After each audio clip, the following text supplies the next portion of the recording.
What's going on, guys? I am Hunter Waldrop. That is Jake Stinchcomb, live back for another episode of Podcast 129, continuing our 2025 conference previews.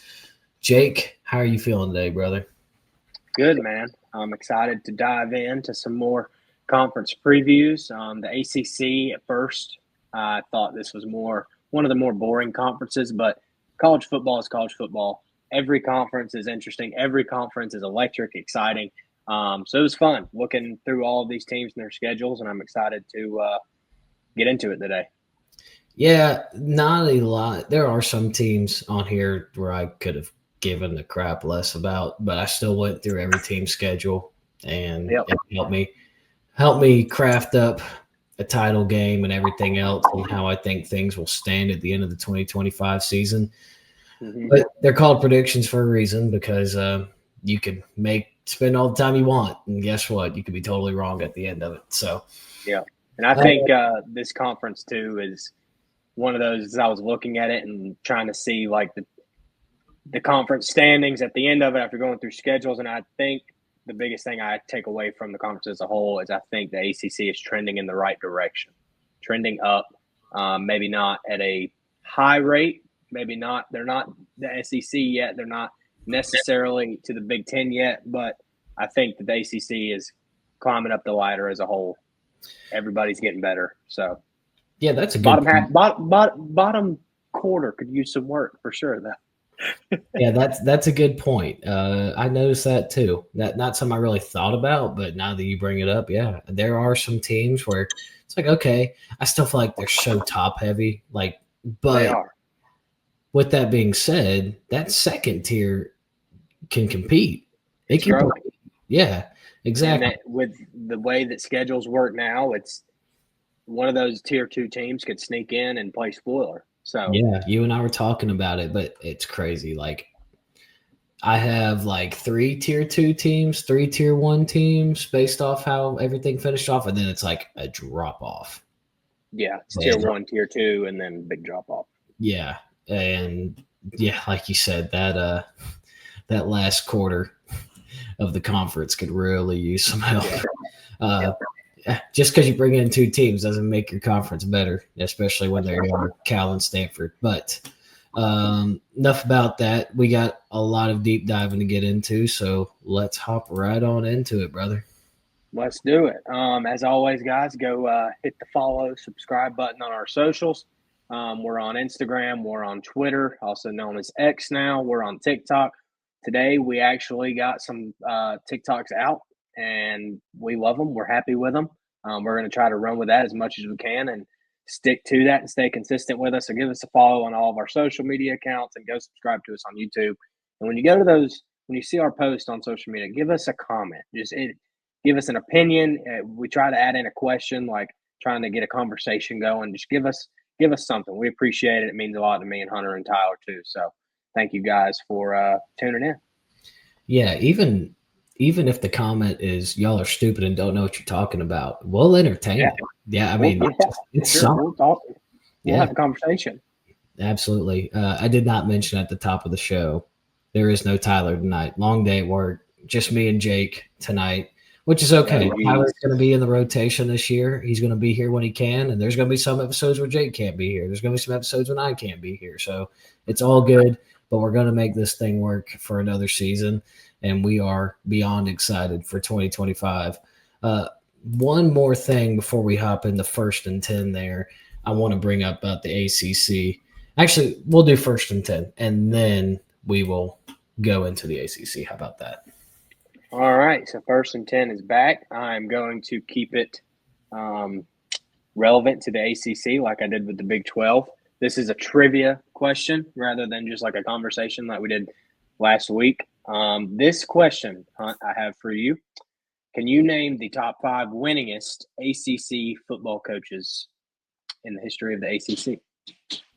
That's actually a pretty interesting question. I'm going to go Dabo. I think Dabo's on there. He actually took over that last year. He passed the guy. Can I ask a question and get a hint? The hint I want to know, is he the only active coach on the list? Yes. The only active ACC coach or active coach altogether? Active coach altogether. Okay. Frank Beamer? Frank Beamer is number 4. Okay. Tech, 2004 to 2015. We go Bobby Bowden. Bobby Bowden was the guy that Dabo passed last year, Florida State, from 1992 to 2009. Okay. And now this is where my brain hits a wall. I knew those 3 were going to be on there. One of these you should be able to get. I feel like it's not a way up, but a free throw. And the other one, it's tough. I didn't know this guy personally. Never heard of him. Is the other guy from Miami? No. Okay. When I'm asking you this is this just ACC wins, or is this like it's career wins leading an ACC team? Okay, gotcha. Oh me. I'm looking at the teams. I promise I'm not cheating. I'm just looking at the teams to see if I can't pinpoint something here. It's definitely not going to be anybody from Wake, Stanford, Boston College, Syracuse, Cal, Virginia. No way it's NC State. Is it Mac Brown? Mac Brown, number 5. Okay. Because I remember that was his second stint at North Carolina, his most recent time. I think I am tapped out of names, and I probably wouldn't have gotten Mac Brown without looking at just the list of teams. So if you want to reveal the 5th coach, feel free to do so. Yeah, so the list from top to bottom was Dabo, Bobby Bowden, George Walsh from Virginia. He coached from 1982 to 2000. I was not familiar with that name.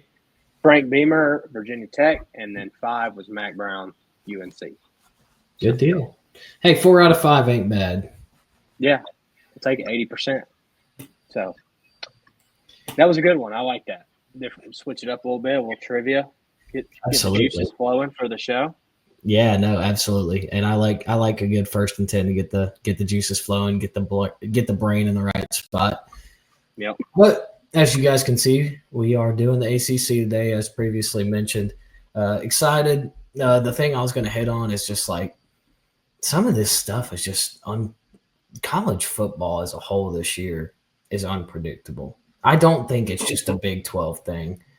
Now, this conference is kind of an outlier in that take, but like when you're looking at even the Big 10 and the SEC, it's hard, man. Like everything's kind of narrowed out with the NIL and the portal, that it's becoming more of an NFL product, and not just financially, but also on the field with the level playing field of talent. Like, I don't want to go too far in depth about all of it. This is an ACC show, but I just wanted to hit that on the top. So yeah, I agree 100%. All right, man. Well, let's do it. Things first. So normal categories, we got surprise team. We have our wild card team / player / coach, a team we think is going to disappoint this season. And then by the time y'all are watching this, you would have seen our Big 12. We kind of separated in the Big 12 title game, the champion and the player of the year this time. We didn't do that. We kind of put them all in one slide just to stop the repetitiveness and narrow down a little bit on time. And then at the very end, a new segment that we brought this year was hot takes we would put our money on going into 2025. All right, man, let's hop right into it. Surprise team. I'll let you go first. We've been hinting at this since the Vibes episode, and I like your pick as well. So if you would like to hit the Georgia Tech Yellow Jackets first, be my guest, man. Yeah, so my surprise team this year in the ACC is Georgia Tech. In 2024, they went 7-6, something I noted that I like to see. They're 5-0 at home last year. Their win total this year set at 7.5. That's the line I believe it's juiced to going over. So Vegas thinks they're going to win 8. Correct me if I'm wrong. And then, so yes, that's right. I saw your head nod. Yeah, okay, 7.5. I made sure to note the win totals. I think this is one of the best and established upward trending offenses in the ACC and potentially the country. I love what they do with the run game, and I love Buster Faulkner as offensive coordinator. He's a really good coordinator that a lot of teams would like to have as their head coach, in my opinion. Haynes King, everybody knows him. He's starting to get on a lot of people's radar. Not just one of the best dual threat quarterbacks in the country because of his speed or playmaking ability, but I think because of his leadership, and he puts his body on the line for his teammates every single possession. You saw it last year in the Georgia game. I mean, he's like a lot like Josh Allen. Like, he's not afraid to run through somebody, lower his shoulder. He's not a guy who's going to slide, and I believe that just shows leadership in itself when you're watching from the outside looking in. And also another thing on Haynes King, like, good teams, great teams, in my opinion, always have quarterbacks whose follow me here, whose quarterback, their character reflects their head coach. And that's exactly what I see in Brent Key and Haynes King. Like, gritty, toughness, willing to compete. It doesn't matter who lines up across the ball. That's what I see between Key and King, and I love that. I like seeing that, and I like a good example of that is Kirby Smart and Jake Fromm. Even Kirby and Stetson, like, that kind of fits just from the Georgia side of things. And even this year with Gunner and Kirby, like, Beck and Kirby Smart were two completely different people, and you saw how that worked out. So I could be off there, but that's just the way I see it in my eyes. Is there a world where I think Haynes King can be a Heisman candidate? Yes. Do I think it's very possible? No, but I mean, we'll get into their schedule in a little bit, me and you, but I think that this guy's a playmaker, and when he's on the field, anything can happen. Last year, averaged 4.7 yards a carry, had 11 touchdowns, and his touchdown to interception ratio is 14-2, which is pretty daggum good. It's year 6 in college football for him. I think he spent 3 years at Texas A&M, and then this is his 3rd year at Tech, 2nd as a starter, maybe. I believe that's right. Experienced, confident, stays healthy. Health is an issue, like, not an issue. Health is big for him. I know he was banged up last year, and we may not know as college football fans how healthy he truly was and how banged up he really was. So hopefully he stays healthy. He's got playmakers around him. Jamal Haynes coming back behind in the backfield, just shy of 1,000 rushing yards last year, and Eric Rivers, they got from FIU, and he is really good in the college football game. He was a 1,000-yard receiver last year, and then they also have Rutherford. Is that the right guy? I think that's their main guy who's coming back. So they have playmakers along with Haynes King, but I believe this offense is going to run through Haynes King just like it was last year. And even if he were to get hurt, Philo, I believe, Aaron Philo, Prince Avenue guy, big. I mean, he's got experience now. He got some snaps last year, so I don't think it's the biggest drop-off in the world and like, oh, crap, we're screwed if Haynes King goes down. And you'll probably see packages for him in there. Biggest thing, if Tech wants to take a step and take that next step up, I believe it starts on the defensive side of the ball. Down the stretch last year, they gave up 31 to Louisville, 34 to UNC, 29 to NC State, 44 to Georgia, and 35 to Vandy. In that stretch, too many breakdowns, not enough takeaways, and quarterbacks were getting whatever they want. Like against Beck and Georgia in last year's overtime game, they got picked apart. Beck went for I think he was right at 300 yards. But then you look at Cam Ward last year and Kyle McCord both threw for 350 plus against Tech. So I believe that comes with the secondary obviously has to be better, but also the pass rush has to improve. They kind of that needs to cover for the secondary. I think it goes in and out together. So yeah, I think defense is the biggest thing for Tech, taking that next step up. But I think that this team's gritty. I think they're physical and a team just like Brent Key is. So yeah. As far as them being my surprise team, I believe they're trending up. I've said that a few times now since I started, but I just think that's where I sit with them. I think they take another step this year. And when we get in November, I don't think it's crazy to say that they're in the mix for either a playoff spot or an ACC title appearance. So the culture's strong. Everybody's bought in. And, every Saturday this team's going to show up and compete. So with a wide open ACC Tier 2 teams that we're going to talk about today, I think nothing's out of the realm for Tech in 2025. I like it, man. Yeah, I mean, I like Georgia Tech a lot this year too. I don't believe you went through their schedule and gave a hard number there, but I will hit on them real fast before I hop into Duke. But, I mean, I agree with everything you just said. Haynes King, great quarterback, great leader, and only real football guys know what you're talking about as far as the leadership and his character. Really would put his body on the line, like 4th and 1 on your own side of the 50, on like that 45-yard line. It's like, I got faith in my quarterback to go get that extra 1 yard. He's not going to be shy of that line of scrimmage at all. They do bring back was Jamal Haynes at running back. He's going to be good. The biggest thing that I have question marks about, I know you said they brought in receivers, and specifically the one from FIU. I think he's going to be good. But can he reproduce what Eric Singleton did, who is now off to Auburn? That's going to be a question mark to me. And can they improve on defense? Another good point. Down the stretch, they're very questionable, needless to say. But I have Tech doing good. I have them going over their win total. Let's see. I got them at 9-3. Losses against Clemson at home, which they can win. They could beat Clemson at home. Not crazy to say that. I think they lose on the road at Duke, who I will get into in a second here. And then I think they finish the year with a loss against Georgia at Mercedes-Benz, but also all 3 of those games are so winnable in my eyes. Yep.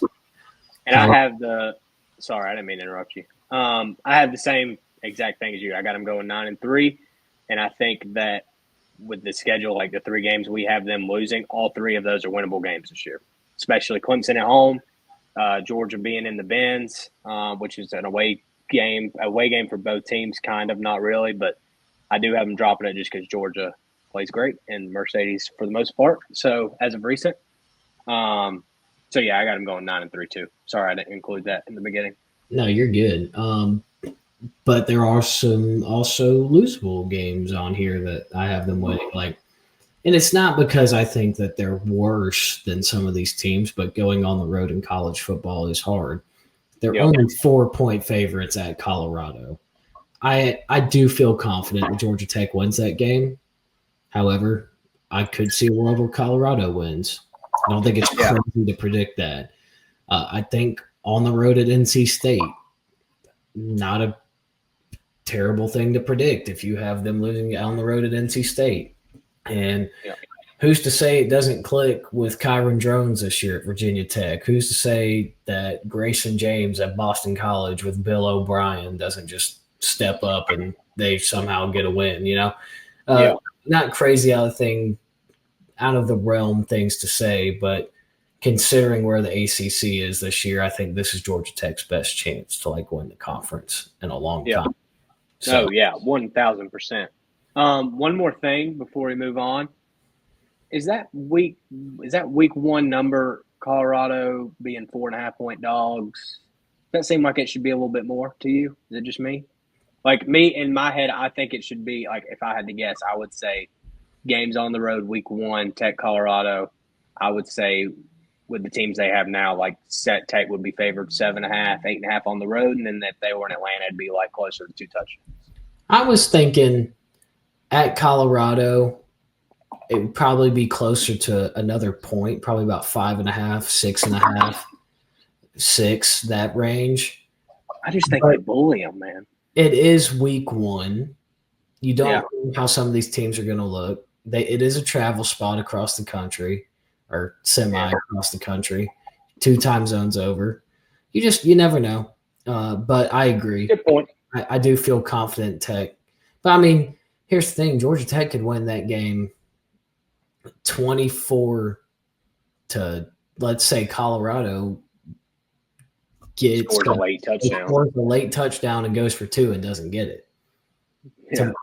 So, that kind of stuff. It all plays into it. I'm not going to argue with the guys who make these lines, that's for sure. So my surprise team, the Duke Blue Devils. The reason I call them a surprise team, some people, the real ball knowers out there might go, Hunter, Duke went 9-3 last year. How are you going to call them a surprise team? Because it's Duke, bro. They're a basketball school.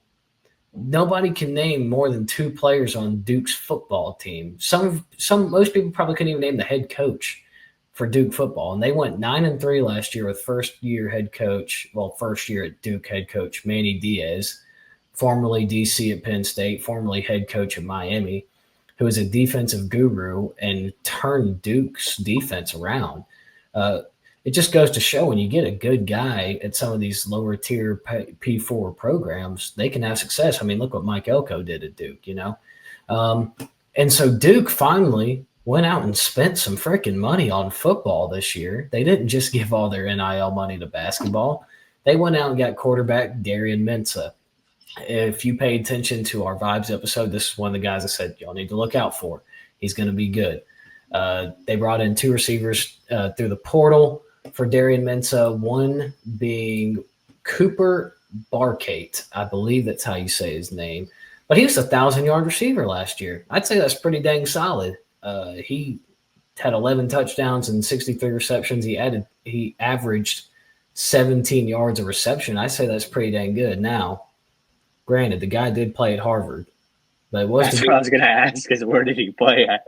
Yeah, now he did play at Harvard. That is Division I football, but we have seen some FCS talent come up and have success in the FBS, and it's not like he's getting thrown into the SEC or the Big Ten.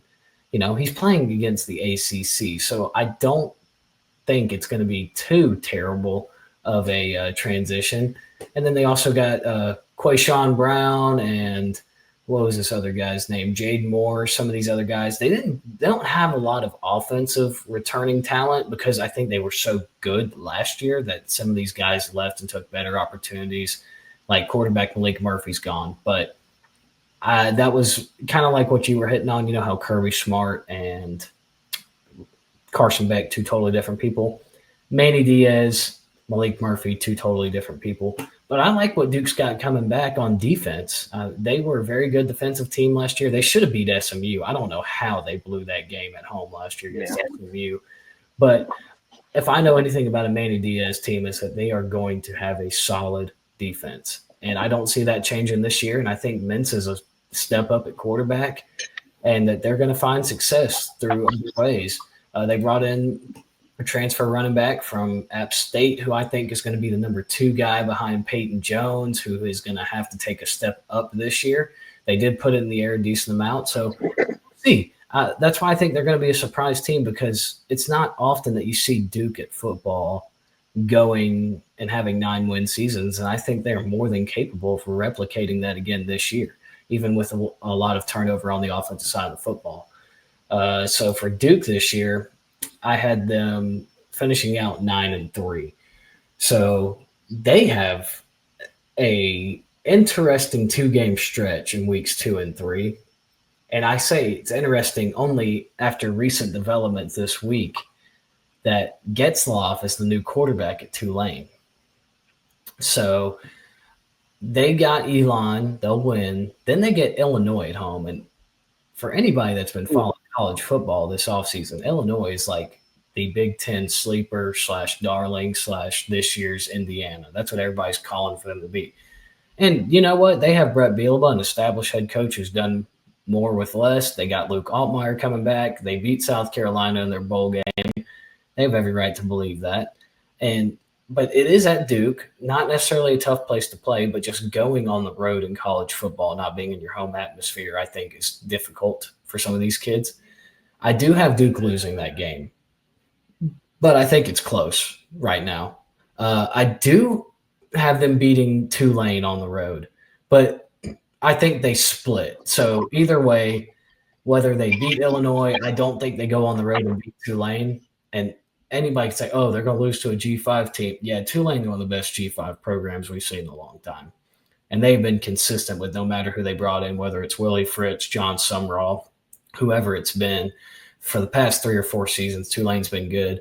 But the reason I had them beating Tulane is because I think that's so early in the year with how late they're bringing in Jake Getzlaff that it's going to take some time for Tulane to get the ball rolling. But when it's rolling, you better watch out for the wave because it's going to come splash right in your face. See what I did there?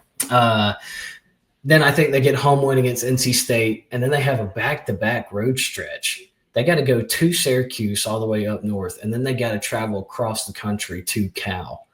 I think they get the win at Syracuse, but I think they dropped the 3-hour time difference at Cal. It's not easy. I don't know why they do this, why they brought in Stanford and why they brought in Cal. It's not good for the student athletes, in my opinion. But here we are in 2025, where we're playing the All Coast Conference. Not that I think Cal's going to be some world beater of a team. I think they only win 5 games this year, but they do get former Ohio State quarterback Devin Brown manning the offense. He's not bad. Obviously, he wasn't good enough to start Ohio State, but he's good enough to start at Cal. And I just think that back-to-back road stretch, especially that second one being all the way across the country, I'll take the Golden Bears. Then they hit a bye week, and then they get Tech at home. And like previously mentioned, I think they get Tech after a well-needed bye week. And then they have another bye week. Who the hell made this schedule? I mean, seriously? A bye week, a game, and then another bye week. They hit the road to Clemson. They're not. That happened to Miami too. Yeah, I know. Miami's got bye. And then they hit the road to Clemson. They're not winning at Clemson, not in my opinion. Then they play UConn. I think they get a win. They beat Virginia. I think at this point in the season they'll beat UNC, and then they finish off Wake Forest. So they finish on 4 straight wins. Not crazy to say they go 7-5. Also not crazy to say they go 10-2. In my opinion, you don't know some of these teams, but a 10-2 Duke team with this schedule could miss the playoffs to a 9-3 SEC team. That's just facts. So, but I think they are a surprise team to look out for this year. I know I kind of long-winded that one, but I just wanted to make sure that I spotlighted the Blue Devils, man. Yeah, that's good stuff, and I'm glad you brought up everything you did, just because I didn't dive too deep into Duke and wasn't very familiar with their game and that knowledge that you spit out. So I like it. Another tier 2 team that's on the rise. Yeah, good stuff. I like the Darian Mensah pickup. That's big. Good sleeper quarterback last year in the game, college football at Tulane. He's actually God tier, the sim. Like this guy. Every dynasty. Every sim, this guy and Duke somehow wins every game they play in, and then he transfers to Ohio State, and he's like 98 overall. If that happens in real life, y'all better watch out. That's all I got. That's hilarious. So Tyler's not here, obviously, so Jake and I will kind of just split the Louisville thing. I'll talk a little bit about them. I don't know how much notes we actually have on them. We don't want to take Tyler's pick away from him by any means, but it is important because I think Louisville is a team that Jake and I are both high on and that we both have actually in tier 1 for the ACC, if I'm correct. Yeah. I think they're like you said, we're both kind of high on them. Don't want to take away from Tyler too much. I don't know if I put them as a tier 1 team just yet. I think I only have 2 teams. So I won't name them yet. But I'm excited to see this team because they're another tier 2 team like we've been talking about with Tech, Duke, just a team that can make some noise. Miller Moss going to be under center this year. I'm excited to see that. Just coming into a new conference, a new start after the stint with USC and Lincoln Riley. I gave this team a name, like a little nickname, the Dart Wagon. For some reason, it just hit me when I was like looking at their schedule, their team, rebooted defense through the portal, new playmakers on offense, quarterback and receivers, and their 2 running backs. They're going to run a 2 running back system. Last year they were freshmen. They're about to be sophomores. They combined for over 1,100 yards, and I think like when you have a running back tandem like that, that's huge. And regardless of what conference you're in college football, so I think this is a squad that can make some noise, and it's not out of the realm to say that they can win the ACC. Hunter, you can chime in, but I'm going to go as you want. I'm going to go through their schedule and what I have real quick. So week 1, they have Eastern Kentucky. I have a win. The first 3 games should all be wins, more G5 schools. Eastern Kentucky, JMU, Bowling Green, all at home. Week 4, they travel to Pitt. I went back and forth with this one, but I think they get the win. Followed by Virginia home game, a win. So at this point, I got them 5-0. And then the next game is the one I had highlighted on their schedule as the biggest one in my eyes, and that's at Miami. So those first 5 games, like you should warm up with some G5 schools, and then you go to Pitt, first true road game, and then back home at Virginia. You got 2 ACC and conference games before you roll down to on the road to Miami, one of the top tier 1 teams in the ACC. So I have them dropping that game. And then they have Boston College at home. I have them with winning that one. At Virginia Tech, I actually have them dropping this one. I think it's a sneaky spot right before they go into a really hard stretch at the end of the year. They don't have to travel to Cal. They get them at home, so I have them winning that one. They get Clemson at home, and I'm taking a shot here. I think they beat Clemson in this one. And then they have at SMU. I have them dropping that one, and then Kentucky at home to close out the year. One of the worst schools in the SEC, so I have them going 9-3. Definitely a doable schedule in my eyes. I like the first 5 games, how it's nothing crazy like with Duke. They have Illinois week 2. Like I like how they can kind of get into the rhythm of things before they have to play at Miami and Clemson and SMU. So yeah, I have them 9-3. I think their team's going to be right there in the hunt as far as the ACC goes at the end of the year. And I'm excited to see Miller Moss. You going to double down on last year's Miller Moss Heisman take, or we're not doing that this year? Okay, so that was messed up. But if you go back and watch the tape, it was long shot / dark horse, and my reasoning was he plays for Lincoln Riley, so I don't know. So I'm not going back on my take from last year. I'm not going to go out on a limb and say he's winning the Heisman this year. But for a long shot that was 40-1 and played in the Lincoln Riley offense, yeah, I think that was a pretty solid take, Jake. Anyways, so speaking of Miller Moss, and I think he's going to be great. I think he's going to do good. I'm not going to say he's going to win the Heisman, but I think he's going to be great. Lincoln Riley's offense, I think the quarterback requires a little bit more mobility than what he has to offer. And I don't think that it necessarily didn't work out. I just think Lincoln Riley was like, okay, I need to look forward to next year. I need to see what this Maeva kid's got. I think it was like a thank you for what you did here, but I got to look out for myself for next year. And I don't think it was like a, go screw yourself type of situation. But Jeff Brom, dude, that guy is a quarterback whisperer. Low key. His last 2 quarterbacks, Aiden O'Connell, who has been the starting quarterback for the Oakland Raiders the past few years, and then you have Tyler Shuck, who just got drafted in the 2nd round and is probably going to be the starter for the New Orleans Saints. Now, neither one of those guys actually had the best NFL success, but heck, when was the last time Purdue went to the Big Ten championship game before Jeff Brom and Aiden O'Connell got there? Been a long time. And then last year, he has Tyler Shuck, and this team's right there in it to win it some games. They just got outscored by Miami at home. They went on the road and laid the hammer down on Clemson and Dabo. I mean, Jeff Brom is a really good college football coach, and he is at his hometown, his home college. This is where he wants to be. This is where he needs to be. He's a perfect fit for the Louisville Cardinals. And I think with Miller Moss's skill set, he is more likely to be successful as a quarterback under Jeff Brom than he is Lincoln Riley. Now, I think Lincoln Riley is the ultimate quarterback whisperer, but with the skill set Miller Moss has, I think he's going to do good in the ACC with Jeff Brom. I think it fits him more. This situation fits him way more than it did at USC with Lincoln Riley.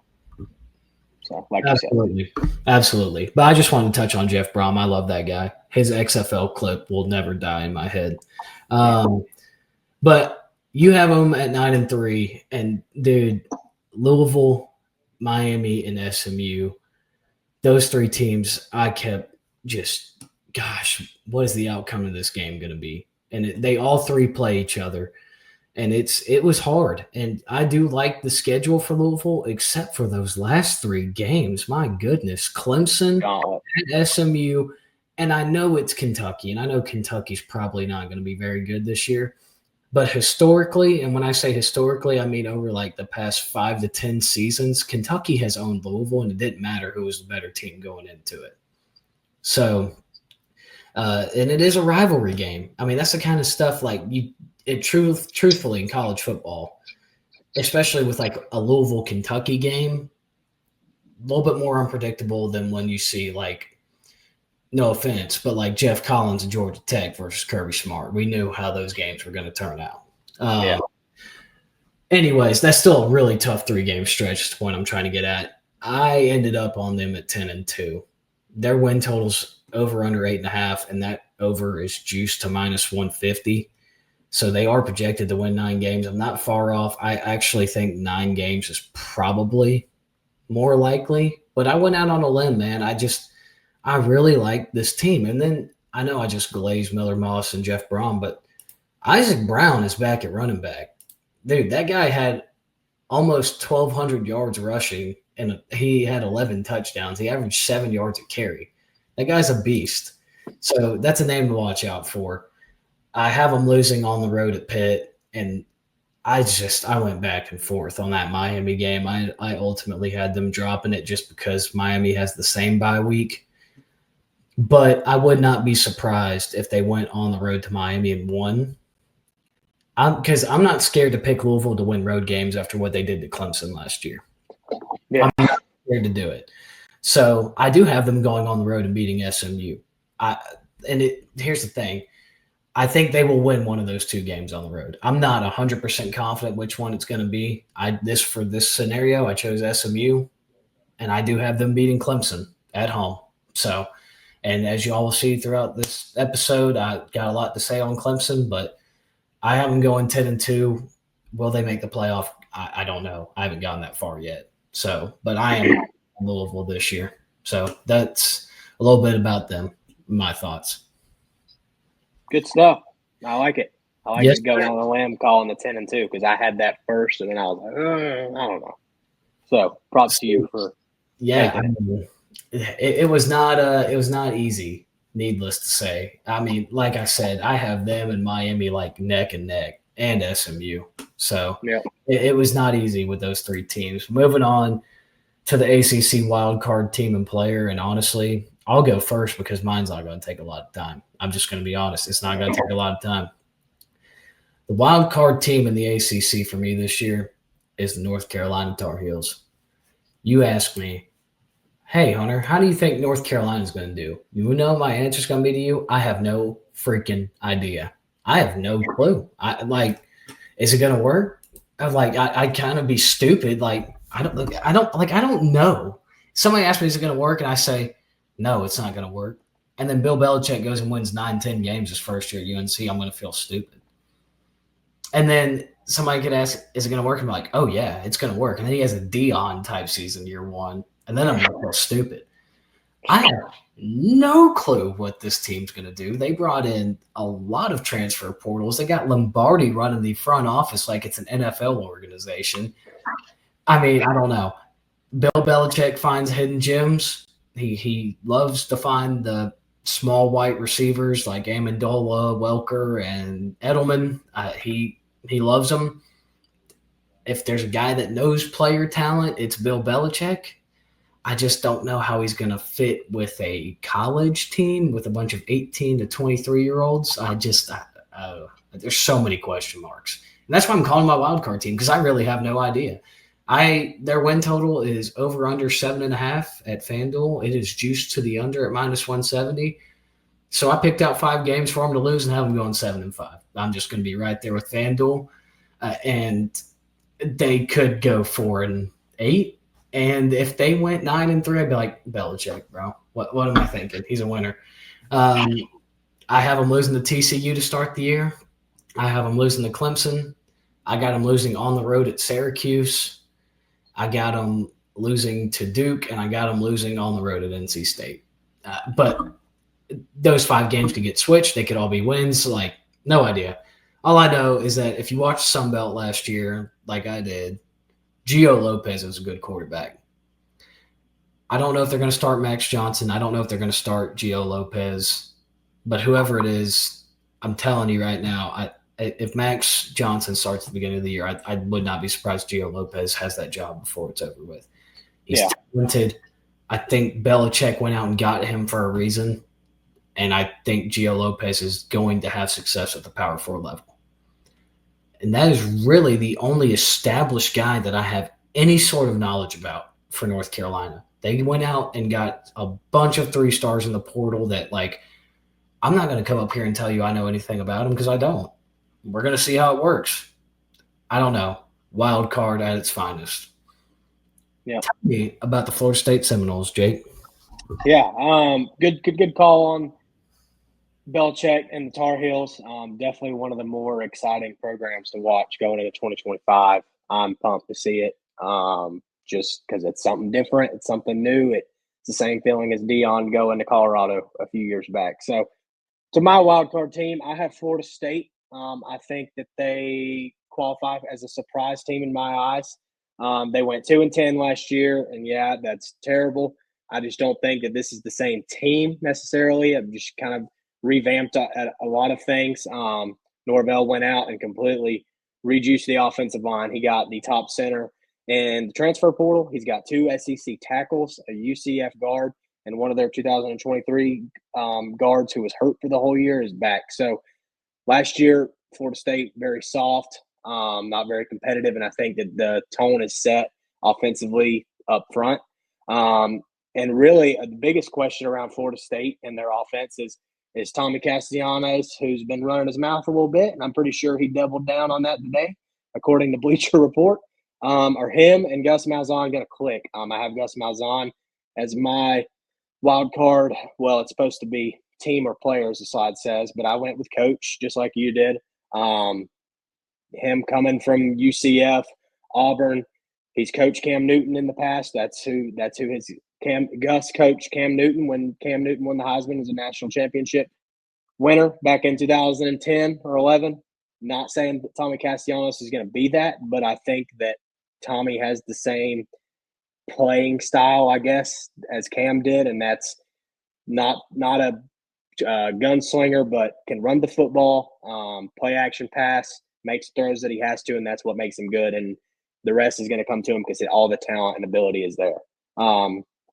Also went out and got Deuce Robinson from USC. He left with Miller Moss last year. Squirrel White from Tennessee. I did not know this. I was when I looked for I think it was when I played college football for the first time and played against Tennessee. I was like, Squirrel White. I've always loved that name. Where did he go? And then we started going through notes on all these teams. I'm like, oh, no shit. He went to Florida State. So pretty cool. Good young receiver. I think he's going into his 3rd year in college. So 2 big weapons on the outside that I think that's going to help open things up for Castellanos this season. Defensively, I think the biggest thing is just getting stops, getting off the field. They've got a way more experienced group this year. They got Stephen Thompson, a 6-year transfer from Nebraska. He's a middle linebacker. But a big key for this team is takeaways and just being more physical and fast and showing that you want to be out there, like heart. Last year, there was no heart. There was no want to be there. It looks like the 2025 Atlanta Braves, like they just need their ass beat. Like no flash, nothing, no energy, none of that. So, and that goes for both sides of the ball, but especially the defense. So I have them as my wild card because, yes, a lot of things are new in the building, but I think it could go very good, and I think you could have a redo of last year. It's just a mindset thing. Can you reset the mentality in the locker room and in the building after going 2-10 after you were number 5 in the country in 2023? And where does that leadership stem from? Jordan Travis is no longer there. There was none last year. It's a tough schedule. They're facing 3 preseason top 20 teams plus the Gators, who are probably going to be in the top 20 by the end of the year for sure. And I think Mike Norvell is a great football coach. His name's been tossed around for a few top jobs like Bama. And I think they are another team that in the ACC tier, they're in the middle of tier 2 and tier 3 to me right now. But I think they can play spoiler. Going through their schedule, I have them at 8-4. Week 1, they have Alabama. I have them dropping that one. Obviously, I think the spread on that's 13.5. I think that it's going to get ugly potentially, just the way Castellanos is running his mouth a little bit. Eastern Texas A&M, they get a win there. They have a bye. Kent State, I got them winning that one. A win at Virginia, a loss at home versus Miami, a loss at home versus Pitt. So back-to-back losses at home. At Stanford, I think they get the cross-country win. I think it's just a random game that a team like this would come out of nowhere after losing 2 straight and win. Bye week, Wake Forest at home, win. I think they lose at Clemson. Virginia Tech win at home. And then the last 2 games of the season, 2 road games at NC State and at in-state rival Florida. I think they dropped both of those. that last 4-game stretch is big in my eyes for them. You got at Clemson, Virginia Tech at home. We don't know what Virginia Tech's going to look like, but due to click with Kyron Jones, and then at NC State and at Florida. That's a really tough 4-game stretch in the year. So yeah, I got them at 8-4. I think it could, like I said a minute ago, I think there's potential that this could be 2-10 again, or we could see some 7-5, 8-4 being back in a bowl game and having a winning season. So that's Florida State. Yeah, I like that a lot. One question for you. What's that? What's the number of wins Mike Norvell needs to get to? Because if he doesn't win a certain amount of games, I think it with the schedule. I mean, I think 7, you're cutting it too close. 8, you're safe. Okay. 7's flirting with it, in my opinion. Just after last year and how bad they were and how new everything is, like it's just you have no veteran, like there's no senior class that's been there for 4 years on this team. Like if there was, I think it'd be different, but like this is a whole new squad. You don't know. This guy's a head football coach. He's not a general manager. I think that about a lot of like times when a coach is getting brought up and like, is this guy going to be in the hot seat? Like those conversations, if this is making sense at all. But like these guys are head football coaches, not general managers of football teams. When it comes to like teams that go in the portal and get a lot of guys. That's my point. I think 7, you're flirting with it too close. 8 wins, I think you're safe. What do you think? I was on the same thing. I think if he wins 7, he probably keeps his job. But if he doesn't start out fast the next year, he's gone. Yeah. But I think 8, he's definitely safe. I think if he only wins 6, he's probably canned. Yeah. And I have him. I have him canned. Do you? I have him only winning 6 games this year. And it's just because there is a lot of unknown. Like Tommy Castellanos, bro, he says, yeah, I've always started fast on my teams. Bro, you lost to NIU opening week 1 your freshman year. Shut up. And then last year, yeah, you started out fast. You played the team that you're on right now. You played Florida State. Of course you were going to go in there and win. But anything's going to be better than what it was last year. It was just abysmal. There's no reason on God's green earth that Florida State should have been that bad after the season they had in 2023. But it is 2025 now. Let's see how I think they're going to do. Alabama's going to beat the soul and will to live out of them. It's not going to be it's going to be a crime in all 50 states how bad Alabama's going to beat them. I think Ty Simpson's going to show out. And nobody's giving that guy the benefit of the doubt. I'm not saying he's going to be a world beater, but he's going to make Florida State's going to make Ty Simpson a jump up the Heisman odds to the top 10 after week 1. That's my thoughts. Then they play East Texas A&M. I think they get a win, a much-needed win at the beginning of the year. Like I'm usually against some of these FCS games, but like Florida State's a team that needs it. Yeah. Then they get Kent State, another team that they need to play. Like they need the confidence. Then they hit the road to Virginia. I think Chandler Morris and Tony Elliott get the win over Florida State. On the road, I like Virginia this year. I sneaky had them winning 7 games. That was a team I thought that I was only going to have win like 4 games or something. I got done. I was like, I like what Tony Elliott's got cooking up there, and he's got Chandler Morris. So I think they get the win against Florida State at home. Miami's going to I don't want to say destroy them, but they will win. I like Miami over Florida State. I like Florida State over Pittsburgh, though. We differ on that one. I think Pittsburgh traveling all the way to the south, even though I do like Eli Holstein, who Tyler has as his wild card player.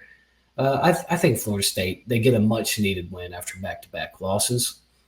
The cross-country thing only applies when you're playing Cal before bye week. Or after, with no bye week. That does not apply with Stanford. They're so bad. They're terrible. Florida State wins. Bye week, Florida State beats Wake Forest, who I think is going to be the second worst team in the ACC.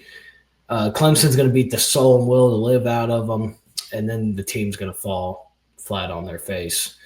I see a potential loss to Virginia Tech.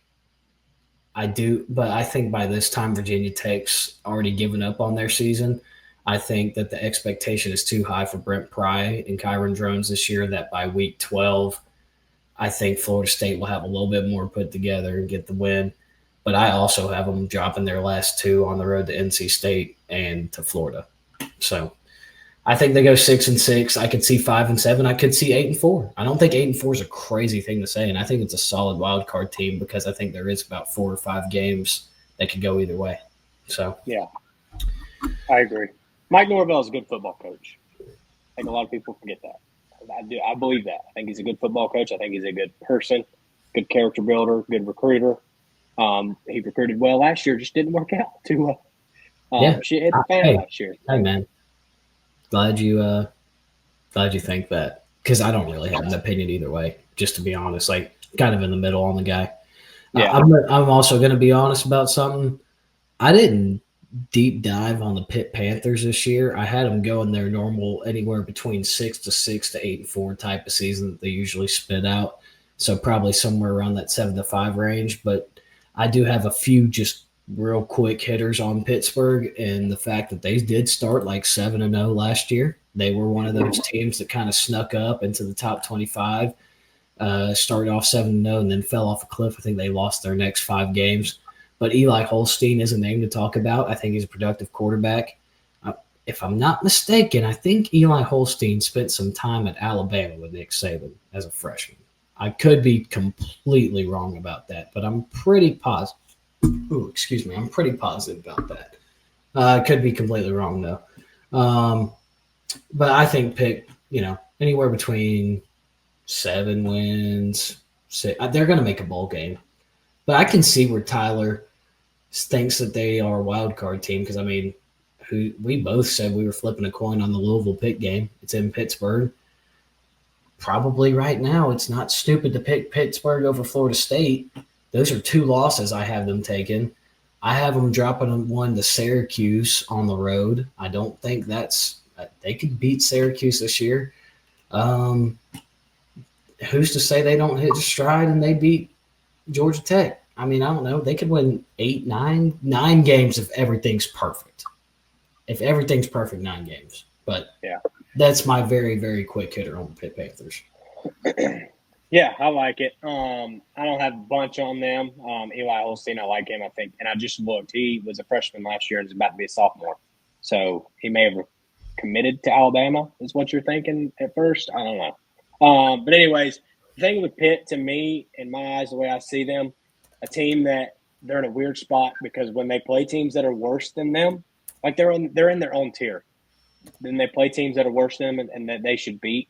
They play down to their level. Like looking at their schedule last year, they beat Cal at home 17-15. Another example would be giving up 24 points to Kent State, stuff like that. And then when it comes time to play teams that are in the tier above them, they get their ass waxed. At Louisville, they got beat 37-9, and at SMU, they got beat 48-25. So it's like that weird middle that they can't decide which they want to be, and they're never going to make the step because it feels like that every year. That's just the way I feel watching them over the past few years. But Holstein has a full year under his belt going into sophomore year and a pretty not crazy schedule. I don't think they play Clemson. I think they play Miami and Tech that you mentioned, but they don't play Clemson. So, like you said, everything goes perfect 9 games. But other than that, anywhere from 5-7 to 8-5 is probably in the realm of possibility. So, yeah, I did look it up. He did redshirt at Alabama as a freshman. Oh. So he was a redshirt. I guess it's not showing up on ESPN because he didn't play. Yeah, no, he did. He did actually. So I was not actually crazy, thank God. Certified ball knower. I would have had Tyler cut that out. But one last note on Pitt. I feel like you know what you're going to get with Pat Narduzzi. I mean, they're never going to – I know, what was it, 3 years ago? They only won like 3 games, but like that's not usual for the Pitt Panthers. They usually are always in a bowl game. Yeah, middle of the pack. If I'm not mistaken, they got beat by Toledo in their bowl game last year. Shout out the Mag. All right, disappointing teams. Moving on. ACC, I got Syracuse. And the reason this is a cop-out, I've had a few people tell me it's a cop-out from people I've shared this with, not just the Syracuse thing, but some of the stuff in the Big 12 as well. They're just not going to be at that same spot they were last year. I mean, guys, this team started out hot. They had a win over Miami at the end of the year. They went 9-3, I believe, maybe 8-4. I don't have it off the top of my head, but they won 9 games last year. Kyle McCord threw the football tremendously, but Syracuse lost their top two receivers to the portal, and they lose LaQuint Allen to the draft. They lose Kyle McCord to the draft. They do bring in Steve Angeli from Notre Dame, who you can argue, this is a real argument, you can argue Steve Angeli saved Notre Dame's season last year. When he came in that second half, led the team down to the field, and allowed them, Mitch Jeter, playoff Mitch, to kick that field goal going into halftime, it changed everything for Notre Dame. So I don't think Steve Angeli's a bad quarterback. I love Fran Brown as head coach. His mentality and his leadership is awesome. However, I think there's a tremendous step back for them this year because they just lose so much, specifically on that offensive side of the football.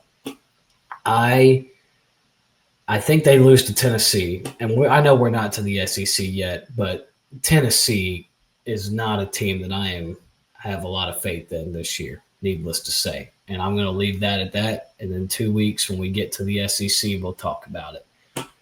I think they beat UConn, which that's a game they could lose. Jim Mora, you never know. I think they beat Colgate. They should, for no reason at all, lose to the toothpaste. They will get the soul and will to beat out of them by Clemson on the road. I think Duke goes into Syracuse and gets the win. I think SMU beats them. They get a bye week. Like I said earlier, think they get Pitt. I think Georgia Tech gets them. I think they beat UNC, and I really have no idea, just kind of going off vibes on that one. I think they lose to Miami. I think they lose to Notre Dame, but I do think they get Boston College at home at the end of the year. But playing Notre Dame, Miami, Georgia Tech, SMU, Clemson, and Tennessee, that's definitely that's got to be the hardest schedule in the conference, right? That's one of them. If it's not number one, it's up there. That is not just the toughest schedule in the conference, but arguably in the country. I have them ended up at 5-7, just missing a bowl game this year. Disappointing, maybe. If you look at their win total, you would say, no, Hunter, they finished right on par with what Vegas said. Over under 5.5, juice to the under. Well, based off their season last year, this is disappointing. That's what I have on the orange.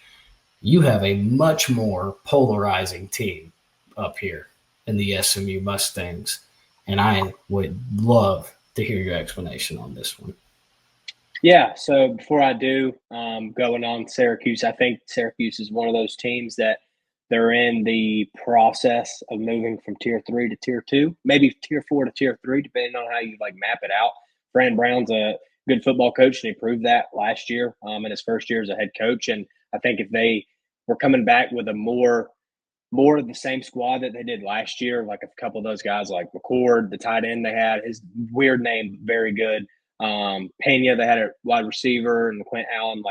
I think that they would be more of a contender in the ACC, but just a big reload this year under Fran Brown in year 2. So we'll see how that talent turnover goes. So, all right, SMU. Seems like this surprised you a little bit. I have them as my disappointing team. 2024, great season for SMU. Dream season, really. First year in the ACC championship. Made an ACC championship, or made first year in the ACC with an ACC championship appearance, snuck into the playoffs. But their best wins last year, regular season. Hear me out. Just hear me out on this. Pitt at home and a nice road win at Louisville. Those were their best 2 wins in the regular season in my eyes. Last year they avoided Clemson, they avoided Miami, they avoided Georgia Tech, they avoided Syracuse. All 4 really good teams in the ACC last year. They trailed Clemson in the ACC championship, and they cut it close late. They were down the whole game, and I believe they lost that game by 4 points. For the most part, Clemson controlled that game. And then in the playoffs, Penn State ran them off the field. Now in 2025, you look at their schedule. I don't know what you have them at. It gets rough. They got Baylor in week 2, road trips to TCU and Clemson, Miami and Louisville, both at home. So that's 5 opponents. That's really hard. Those aren't coin flips. Those are games that you're going to have to earn, win, show up, and give those teams your best. And then they cross country trip week 12 to Cal. I believe it's Cal. Much different schedule than they had last year. And I remember looking at SMU last year before, in these previews, and being like, holy cow, this team could run the table and be in the playoffs or be in contention for the ACC. They did. I don't think I ever said that out loud, but just their schedule was very we both had them as the wild card team. Or I think you actually went out on the limb and said it, but you and I both kind of talked about it. But we both thought it would be with Preston Stone. We didn't even know who this Kevin Jennings guy was. Yep. And I'm gonna get there. Another thing to consider, and we've kind of talked about this before we got into the actual preview, I think the ACC is just getting better. And last year, I believe the conference was worse all around last year than it is this year, and that's going to catch up to them, just like it's going to catch up to everybody in the conference.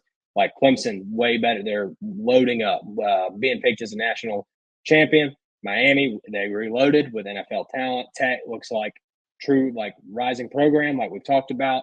And so I don't think that they can just sneak by and sneak through like they did last year. It's going to take more good football, clean football. Offensively, like you just mentioned, Kevin Jennings, he's one of the most exciting quarterbacks in the country. Newcomer. Nobody knew who he was going into last year. Like you said, we talked about Preston Stone last year. And I'm pretty sure when we previewed him last year, we thought this kid might be pretty good. Preston Stone. And then he just wasn't. Kevin Jennings came in and played great. Brett Lashley proved that he can, build a good offense and score points, put up a lot of points. But last year, in the regular season specifically, they were in a lot of shootouts, and I listed out a bunch of a few scores of games they played.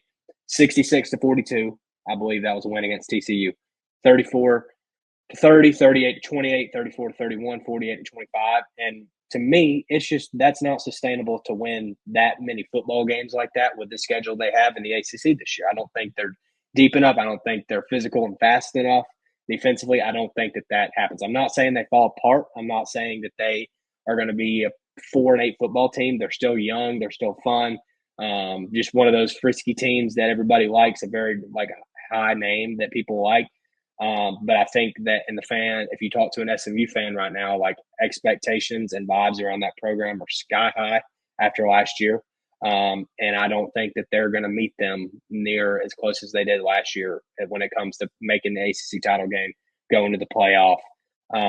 And big thing for that, like I said, big thing when it comes down to the actual football is I don't think they can beat Miami, Clemson, Louisville in shootouts this year. I just don't. And they avoided those teams last year.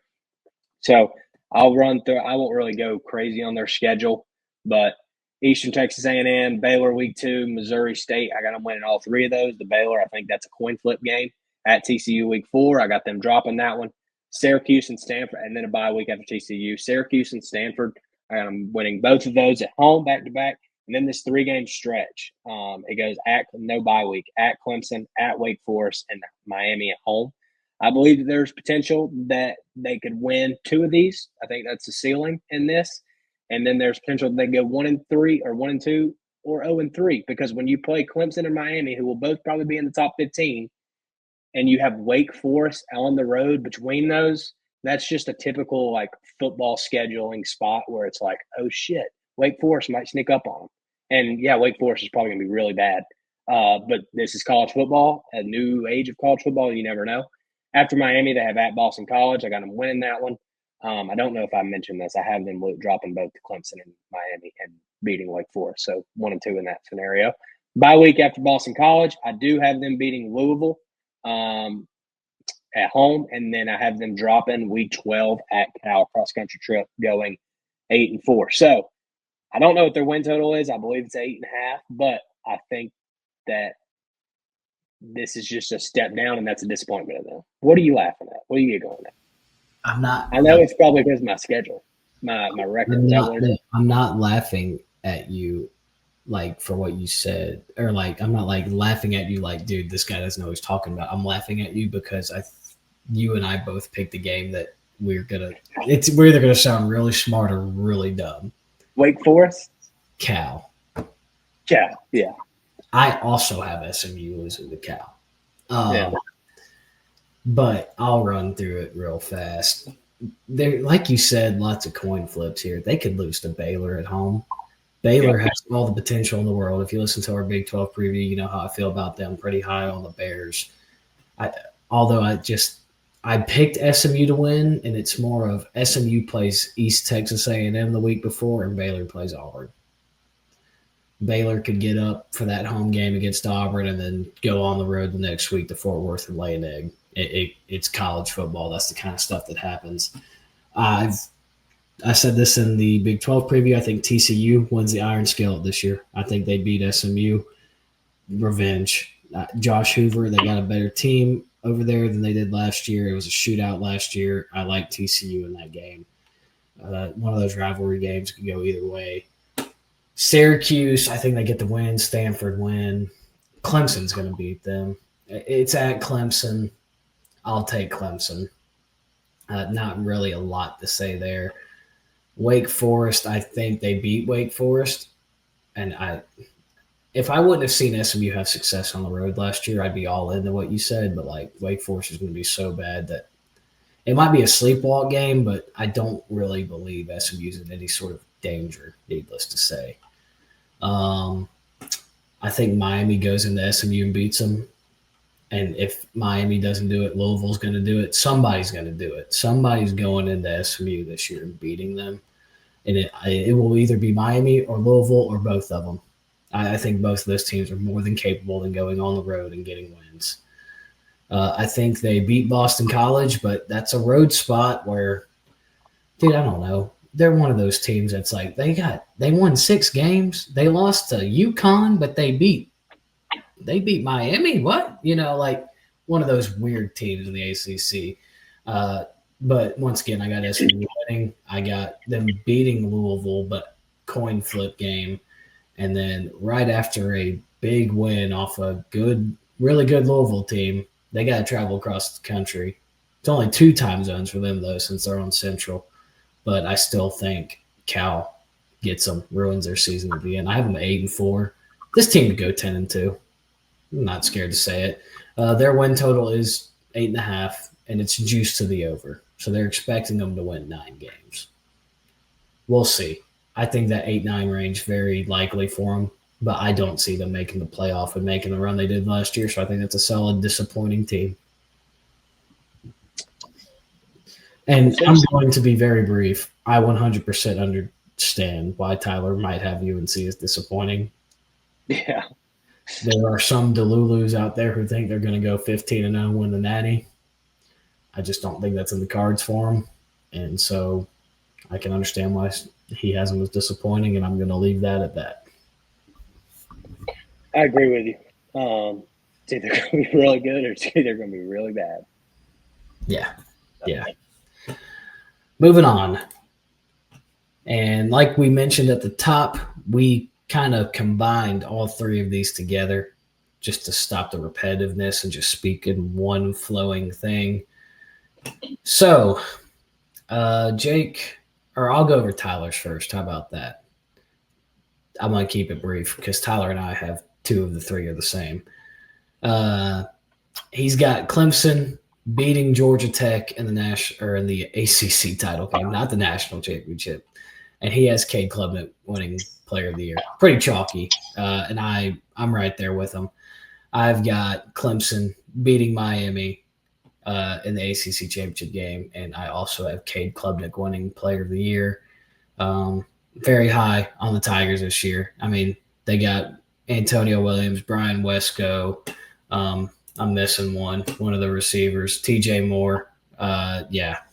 Cade Klubnik back, just the way we saw it clicking at the end of the year. This is Dabo's best chance to get back to the top of the mountain, in my opinion. Because I don't see this being a Georgia / Saban under Alabama where it's, All right, we'll reload next year. We'll be right back in it. Like, I think Clemson potentially takes a pretty solid step back next year. So it's all in. I mean, all chips are in for the Tigers this year. They got Barrett Parker. Barrett Parker left and got drafted by the Bengals in the 4th round, but they got Peter Woods, and then they got the edge rusher whose name I am blanking on. Let's see here. This is I feel embarrassing. like Peter Woods has been in college forever. Could just be me. I have no clue what year he is, but I feel like I've heard that name. TJ Parker. TJ Parker is the defensive end. And all 3 of those guys, Klubnik, Parker, and Peter Woods, all projected to go in the top 5. And TJ Moore is a wide receiver. I don't know if I specified that or not. I might have gotten the 2 mixed up. Sorry, it's a little late here. We're trying to grind this one out. Anyways, I'm very high on Clemson, man. Like, this is Klubnik's year. This is year 3 under Garrett Riley, year 3 in the system. You've seen how he's gotten better every single year. And I know they got beat by, 2.5 possessions against Texas, but they were the only team to throw for one receiver to have over 100 yards receiving on Texas last year. Only team to do it. It was Antonio Williams. So I think the passing attack's going to be there. Now the running game, we'll see. We'll see. If I remember correctly, it's going to be Keith Adams Jr. I don't think he's going to be the 1. I think that's going to be Jay Haynes. But I think that's going to be your 1 and 2. Not guys that are necessarily proven or have the stature like you've seen in the past with like Will Shipley and Maffa. A little bit different there, but I'm so confident in that defense this year. You got another year of Jake's favorite player of all time, Sammy Brown, in the middle, who I currently have a bet going on with Jake and Dad that when Sammy Brown is done, he'll be the first linebacker off the board in the NFL draft in this class. We'll see how that turns out. But I'm very high on him. He's going to start as a true sophomore. The defense is very young, lots of returning production, offensive line, lots of returning production. You have 3 or 4 top-tier receivers who are all – it's just like the recipe for success. There are 2 teams in the country that have like that recipe for success right now that we've seen over the past 2 years. Veteran quarterback, lots of returning production on offense and defense. Like Michigan, you had J.J. McCarthy another year. Everybody came back. Corum came back. DeDon came back. The defense came back. Ohio State last year. How many returning stars did they have on defense? Like 7 or 8? Captain Jack comes back. Like 17 total or something. Yeah. You get a veteran QB in Will Howard. You had Henderson back. He could have gone. You bring in Junkins. The wide receivers are just always going to be phenomenal. Like Clemson is one of the 2 teams that is setting up with that veteran presence, lots of returning production, another year under a coordinator. Like Ohio State last year, 3rd or 4th year under Jim Knowles as their DC. Best Ohio State defense we've seen in a long time. I'm expecting the same type of thing from Clemson this year. So that's why I am so high on them. I've got bigger and better predictions for Cade Klubnik than just ACC Player of the Year. I've got bigger and better predictions for Clemson than just ACC champion. I think the ceiling is unlimited. I think they go 11-1 with a loss on the road at Louisville at the end of the year.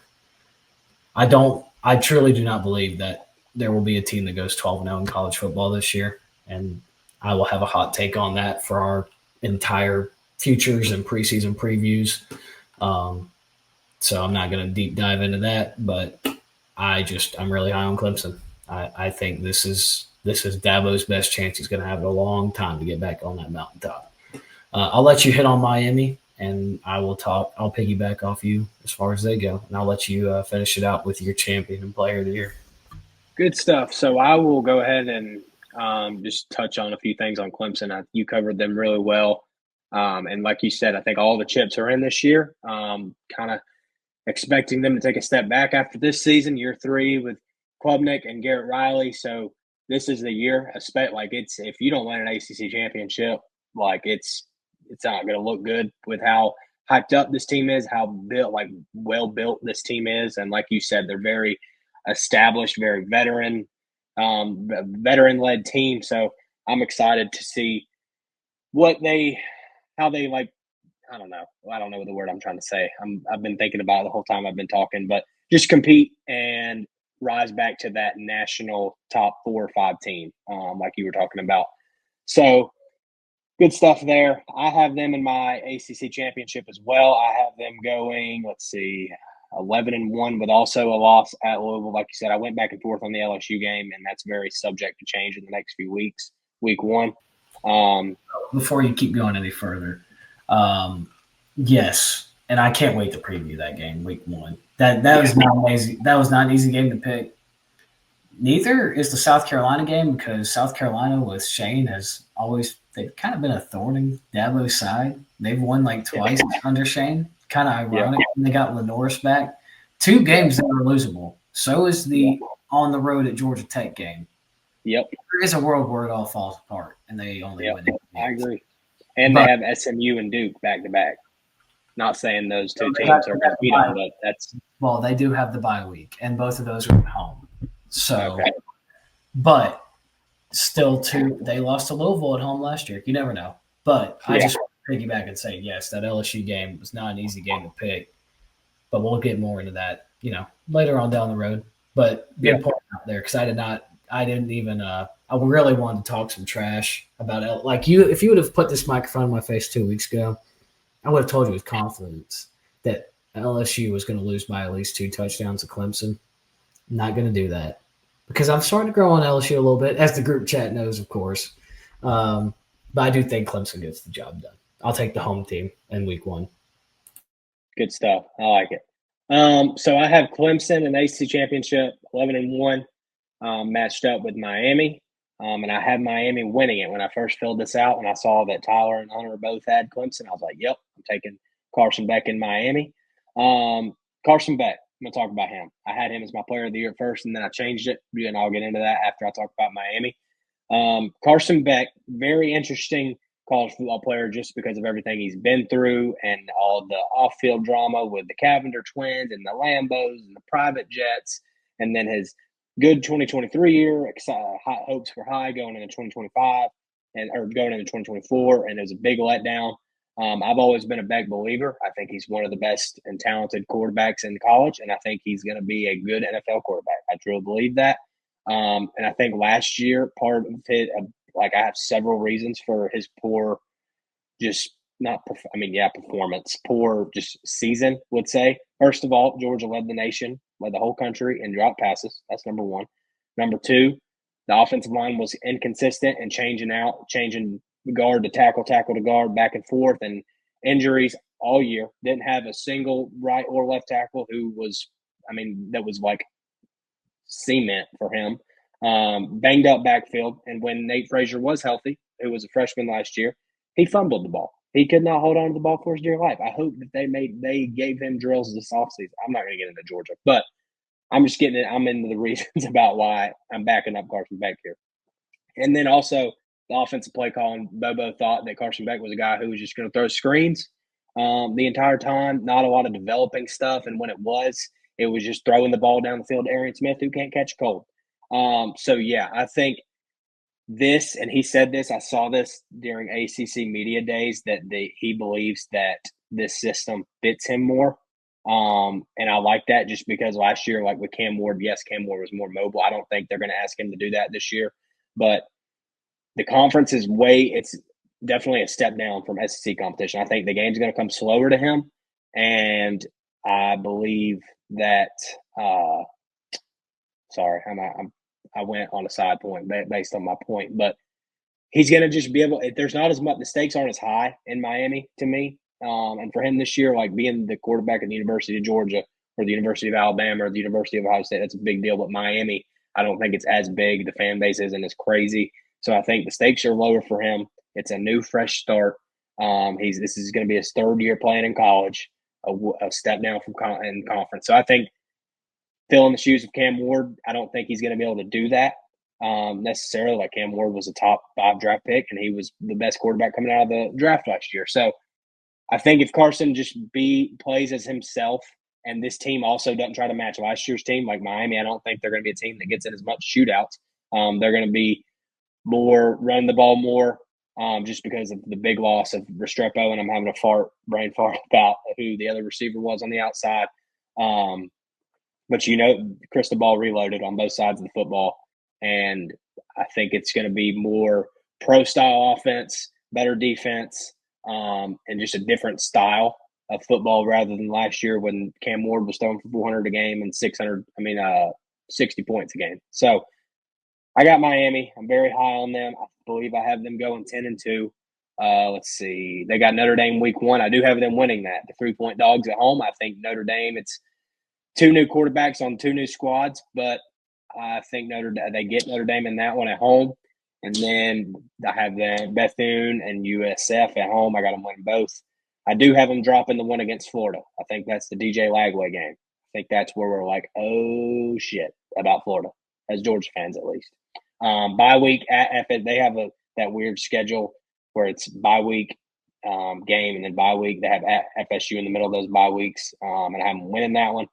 And then they play Louisville at home. I got them winning that one. Stanford at home, win. At SMU, I believe they go and beat SMU on the road. Syracuse win.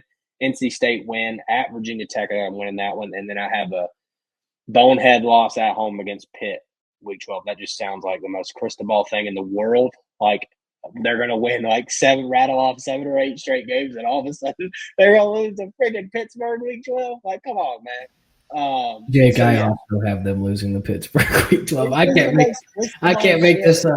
Same thing. I was like back-to-back road stretch. I was like, doozy trying to ruin the season. It's going to be cold. They've been playing in Miami. I'll take it.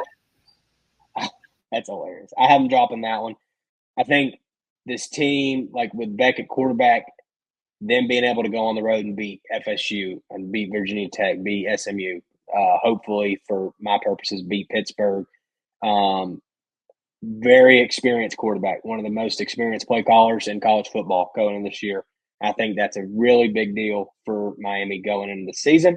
So I have them going 10-2, winning the ACC, and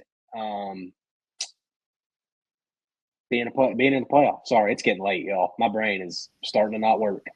Player of the year in the conference, I went for Haynes King, because why the flip not Haynes King?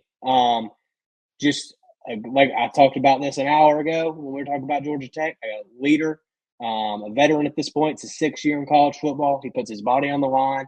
His teammates want to play for him, and you can tell because that team is gritty. They go all out. It doesn't matter who they play. They can play the Philadelphia Eagles. They play the Jackson County Panthers. They're going to give you everything they got, physical, and they just rally around him. And I think that makes him even better. Like, he loves that. He loves the team around him. And I think that he breaks records this year running the football. He's not like a crazy pocket passer who's going to throw for 4,000 yards, but when you rush for 2,000, or maybe not rush for 2,000, but rush for 1,200, 1,300, throw for 3,000, yeah, I believe he's in contention to win ACC Player of the Year this year. Maybe be in New York. We never know. So, yeah, that's what I got for my ACC Championship Player of the Year. I'll make it quick since it's late, just because I haven't talked a lot about Miami. You covered them great. I do think Beck is going to do great there. It's going to be like the most – that's actually pretty laughable. Most Georgia thing ever. Struggle, throw a lot of interceptions, lead the league at the SEC in picks. Go to Miami and then end up with a front row seat in New York at the end of the year. That's going to happen. So I don't think that they run the table in their non-con, similar to you. I could see Florida going into Miami and winning. You could argue that there might be more Florida fans at that game than Miami fans. I would not be surprised. But I had them losing to Notre Dame. And the reason why, it's just simple. It's week 1. Why is Notre Dame favored by more than a field goal on the road with a freshman quarterback? Marcus Freeman over Mario Cristobal. I'll take Marcus Freeman over Mario Cristobal. And Notre Dame proved last year they could go into Texas A&M and get a win. I don't think that'll be a problem with that defense with Jeremiah Love at running back. I think they beat Miami. I think they get the next 2 against the FCS and the G5. I think they beat Florida. Similar thing.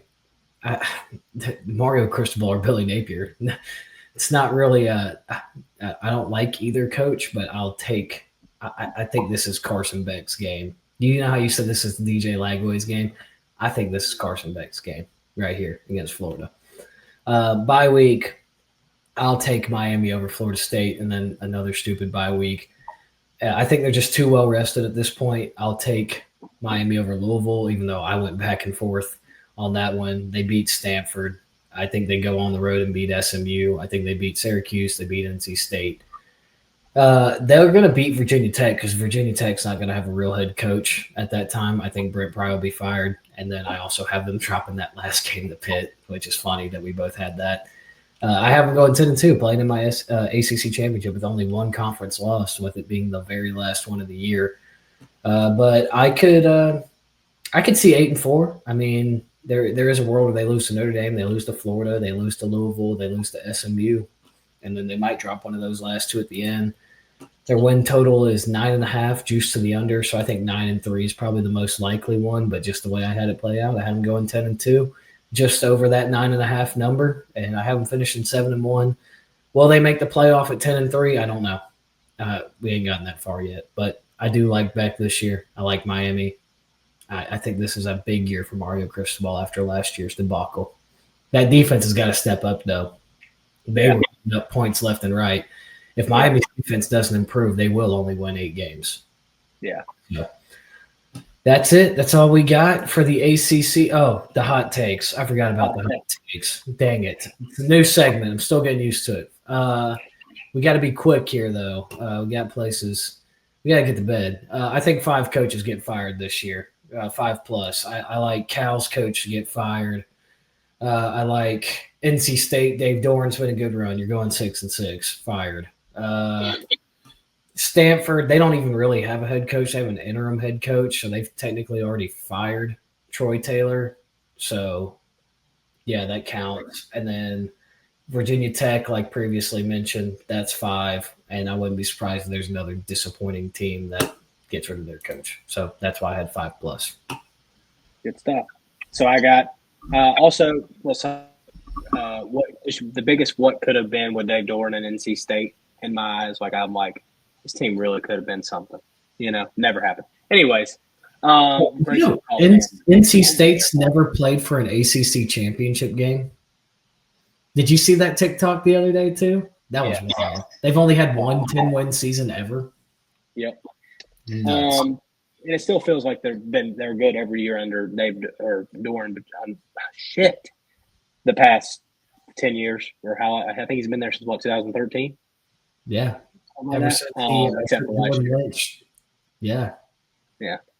All right. So my hot take for the ACC, I believe the ACC will be similar to the 2024 Big 12 race in the sense that when it gets to be week 9, 10, and 11, there's going to be 4 or 5 teams, which Big 12 was it was like 9 teams. But I believe that it's not just going to be Clemson and Miami and one other team at the top. I believe there's going to be a few more added in there. You got Clemson, you got Miami, you got Duke, you got Georgia Tech, you got Florida State, you got Louisville. Who am I missing? I feel like I'm missing one that we talked about. Maybe I'm not. SMU, that's who I'm missing. Like those 5, 6, 7 teams that I just mentioned, I believe all of those teams could be in contention, and I believe it's not going to be as top heavy when you're talking about who's playing in the ACC title game at the end of the year. So that's my hot take.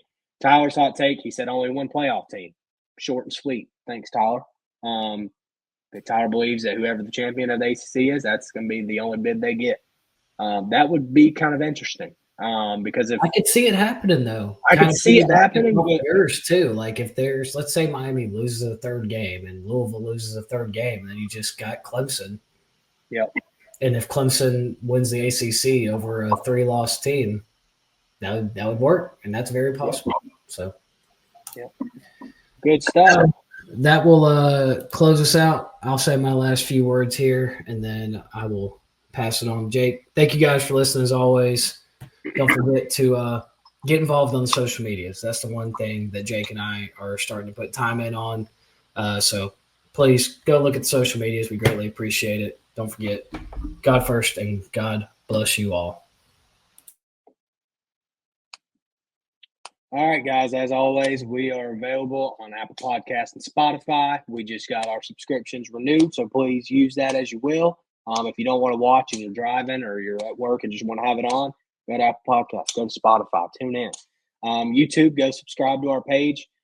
We have very nice and pretty slides that Hunter works very hard on every week when we do these episodes. We appreciate Hunter for doing that.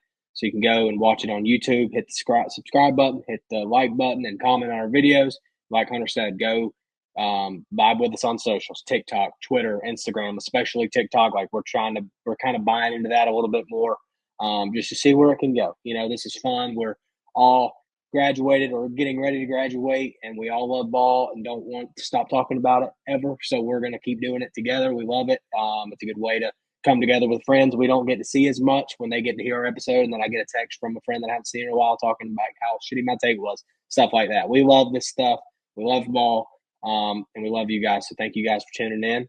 Next time we talk to you guys will be next week. We'll be talking Big Ten football, and then we have a little break, and we have SEC, and then it'll be time to fill out our playoff brackets, futures, and then it's time. Then it's week. Next thing you know, it's week 0. Time's flying, y'all. We got week 0 coming up. This is the last week of the year without football until 2024. You got the Hall of Fame game next Thursday night. So it's getting hot. I mean, juices are flowing, vibes are high. So we appreciate you guys. That's podcast 129, season 2, episode 1.